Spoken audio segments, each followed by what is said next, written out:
Well, hello everybody, Randy McKee here with Hockey 605, and I'm here with what's getting to be kind of a habit with Coach Donovan Peterson helping us out here. Really appreciate you taking the time to do this. Thank you. You know, quite a day here at the boys varsity tournament. We had several blowouts and a couple games that would go exactly like you thought they would. Yep. So let's start with our first game this morning. Number 3 Oahe against number 6 Mitchell. You know, that looked to be a pretty good game to start out, but Oahe started scoring and never quit. They ended up with a 5-1 win there. Yeah, Oahe, you know, they started out kind of slow. I thought it would be a bigger gap than that, but they seemed to start kind of slow, and they kind of played down to Mitchell's level for the first period or so, and then once they started opening up, they looked a lot better, but still. You know, we were here, it's not even been a month ago, to watch Oahe take Brookings right here on their home ice, and they looked a lot sharper, a lot tougher back against Brookings, but you know, you could probably chalk that up to the competition they were playing. Yeah, that's why I say they kind of come and play to Mitchell's level, because I didn't see that game when they beat Brookings, but I watched these Brookings boys practice a lot, and I've seen them play, and I kind of expected Oahe to be a lot better, and they just didn't seem quite as sharp and crisp. But obviously, it's a 3 versus 6 seed, so you got to get yourself up for that game and not play down to their level. But yeah, we saw that a lot today. Yeah, well, we did see some, but then we saw some other games that were exactly like you'd expect. So, you know, Oahe will advance into the semis. Mitchell goes into the consolation round.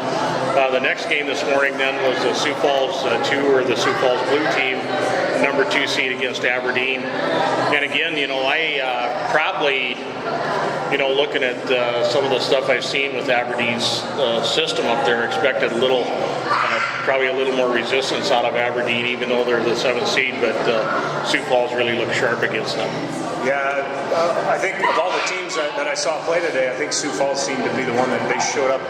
They were the most prepared when it came to starting the day. I mean, they seemed to, right out of the gate, they seemed to play pretty tough. You know, one thing, in talking with the coach afterwards, we were, you know, talking about the differences between the teams, and, you know, again, from somebody who doesn't really understand hockey that well, but it really looked to me like the Sioux Falls team really understands how to use space on the ice, to create space for themselves, to give themselves a little more time. Yeah. Very well connected. Yeah, they seem to be doing everything that they're told. I'm assuming they're told, and they seem to be doing it and executing it well. You know, there's a big difference between this blue Sioux Falls team and the orange team we watched this afternoon against Brookings, and we'll get to that here in a little bit. But, you know, I don't know, you know, looking at these games tomorrow, I would really, even though Mitchell is a higher seed than Aberdeen, what do you think is going to happen in that game? You know, Mitchell-Aberdeen, I think it's going to be, from watching the two teams play, I think it's going to be a really tough game. I mean, obviously, Aberdeen seemed to play a little sharper today. Obviously, they're playing against a better team, but the way it looks, I think, you know, Aberdeen, if they come out like they were playing today against a much better team, I think they'll probably come out on top. So. The way both those teams played today, and that Oahe-Mitchell game got really physical, so did that Sioux Falls-Mitchell game. So the Aberdeen-Mitchell could be a game where a ref might wear a whistle or two out, you know, because it's those two know how to hit. Yeah, you know, and that's something I noticed in all of the games today, was kind of how it should be. The refs tended to stay out of it. The Rushmore-Watertown game, I thought they could have maybe called it a little bit tighter. It kind of got a little carried away at the end, you know, but they hadn't been calling them all games, so they kind of just stayed with their same theme and didn't call a lot of penalties. I mean, unless they were bleeding, they weren't calling them. So.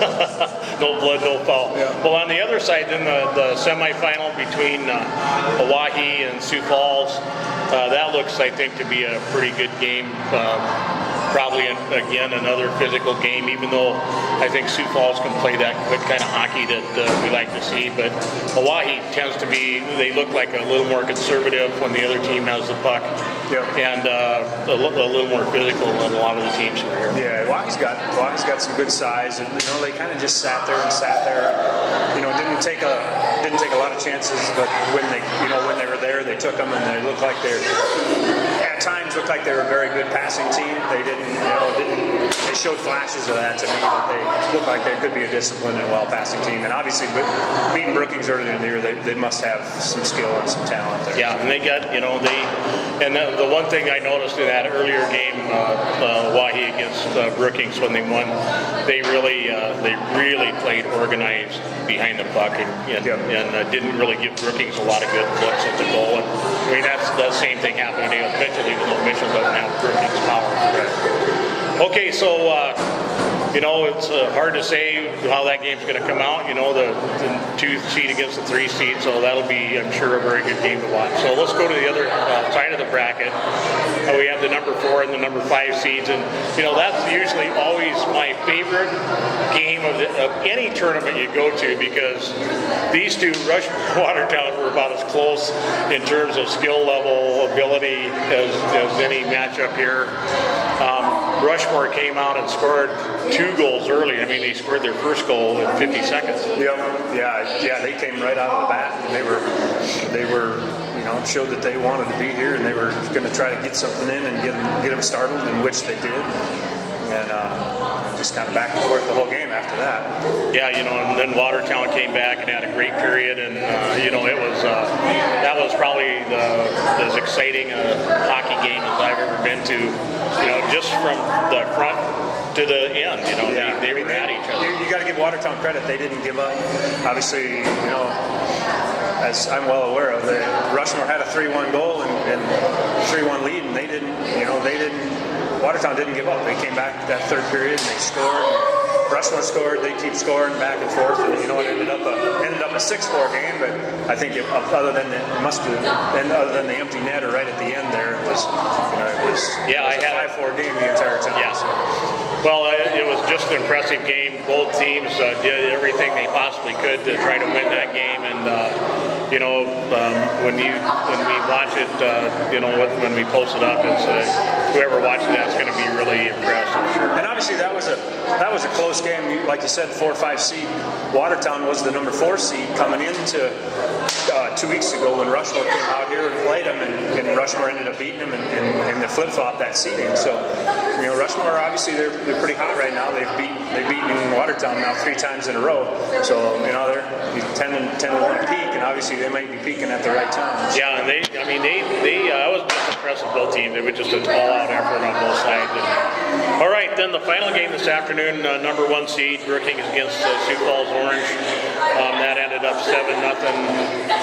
I think we saw a lot of hats get thrown out on the floor fairly early, in the second period anyway, for Corey Roach's hat trick. I think he ended up with 4, maybe 5. Brookings just looked unbeatable against the 8 seed. Yeah, they did towards the end. They started out really slow. They weren't moving the puck well.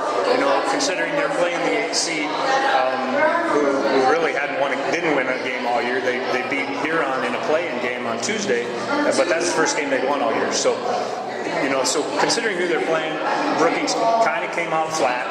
A little bit at the beginning. It's Corey Roach came out, and he kind of dominated the first part of the game, and obviously got his hat trick early, but it looked good towards the end. They were tightening up their passing and not playing, getting to their open spaces and really moving the puck well towards the end. So for some confidence for tomorrow. Yeah, and it's always hard to, I think, really look very sharp against the team that you're a lot better than and that you expect to win by a big margin. And so on the Constellation side, we have Watertown going against Sioux Falls, and that kind of looks like big time in Watertown's favor. Yeah.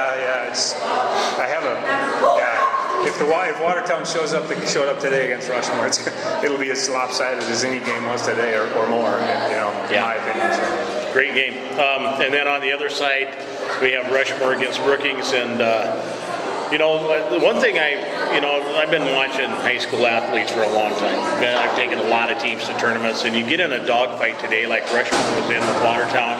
Yeah. You grind it out, you fight it out, everything you can do, you end up winning that game.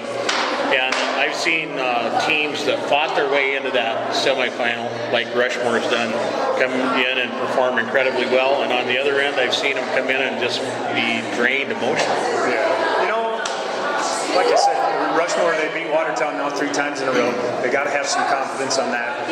They kept responding today. You know, Watertown would come back and score. They'd score another one. Watertown would score. They'd score another one. So they got to, you know, all of those little things build some confidence. Yeah, it was a hard-fought battle for them, but I can't see them really being too down on themselves. They're obviously they're in the spot they want to be when they set their goals to coming into the tournament. They want to win every game. That's your goal. They want it. They fought tooth and nail and they won it.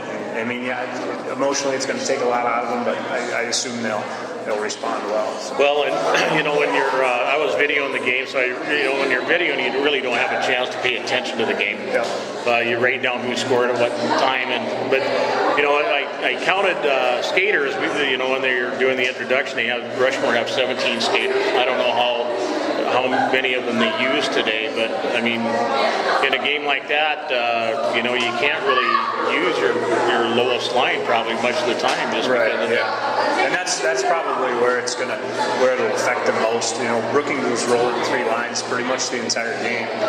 You know, and some of that comes into play of the other top 2 lines. You know, kind of rolling and getting a lot of flow to them. But for the most part, they were playing 3 lines the whole game, and so their legs are going to naturally be fresher come tomorrow. So yeah.